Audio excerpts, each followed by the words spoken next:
Assalamualaikum warahmatullahi wabarakatuh. Selamat siang, salam sejahtera untuk kita semua. Dengan saya, Aziz, akan menjelaskan tentang main method dan function. Pada kesempatan kali ini, saya menggunakan Java NIDE sebagai text editor. Dan langsung saja kita membuat sebuah package baru bernama OOP, Object Oriented Programming, dan langsung membuat sebuah Java file baru atau kelas baru bernama membuat function. Nah, jadi ada sebuah aturan tak tertulis dari Java dalam pembuatan nama kelas, yaitu setiap huruf pertama dari tiap kata harus menggunakan huruf kapital. Contohnya di sini, kita menggunakan huruf M dan F sebagai huruf kapital. Langsung saja oke.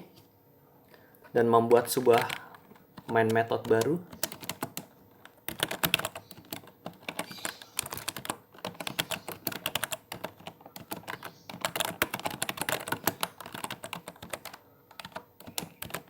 Nah, jadi dalam pembangunan aplikasi ada yang disebut main modul atau main method sebagai titik awal dari berjalannya aplikasi.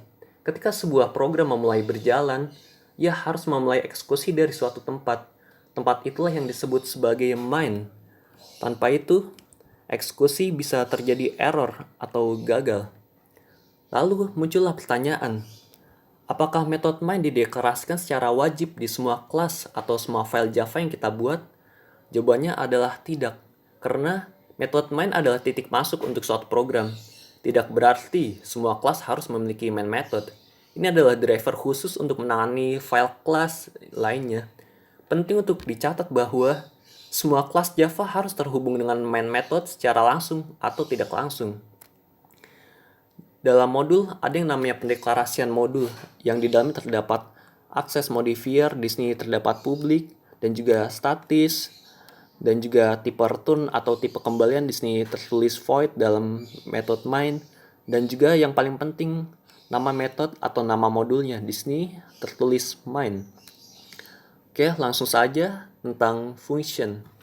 Dari kalian mungkin ada yang berpendapat kalau di dalam Java sebutannya adalah method. Nah, jadi perbedaannya adalah function adalah sekumpulan kode yang diberikan nama.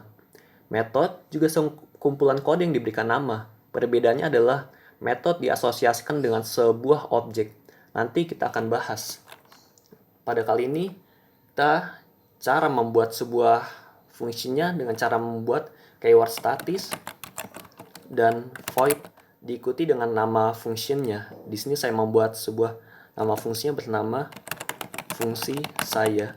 Lalu diikuti oleh kurung buka dan kurung tutup dan diikuti oleh kurung kerawal. Nah, isi dari kurung kerawal ini adalah tempat untuk menaruh statement-statement yang akan dieksekusi ketika sebuah fungsi dipanggil. Untuk penjelasan mengenai statis artinya kita tidak perlu membuat sebuah objek baru atau instansiasi untuk memanggil sebuah fungsi. Sedangkan untuk penjelasan void adalah tipe kembalian atau return tipe. Void artinya kosong, tidak mengembalikan nilai apa-apa. Di sini kita menulis sebuah statement dalam fungsi saya berisi output system out print fungsi berhasil dipanggil. Nah, sementara untuk cara pemanggilannya, karena saya sudah membuat sebuah fungsi, kita tinggal membuat pemanggilannya di dalam main method. Cara pemanggilannya cukup menulis sebuah nama fungsinya. Di sini tertulis fungsi saya, diikuti oleh kurung buka dan kurung tutup sebagai tempat argumennya, dan tinggal diberi titik koma sebagai akhir dari statement. Nah, mungkin kalian bertanya-tanya apa sih argumen dan apa itu parameter.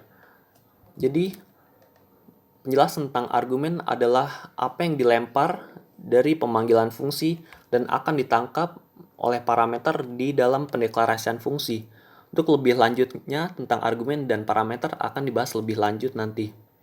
Nah, kita akan mencoba menjalankan kelas ini. Nah, di sini terlihat output fungsi berhasil dipanggil. Tadi dalam main method tidak tertulis system out print, tetapi di sini terlihat output. Ini dinyatakan berhasil memanggil sebuah fungsi, yang fungsi itu bernama fungsi saya. Jadi kesimpulannya, ketika fungsi dipanggil, kita bisa memanggil fungsi apapun dari manapun selama akses modifiernya bisa diakses.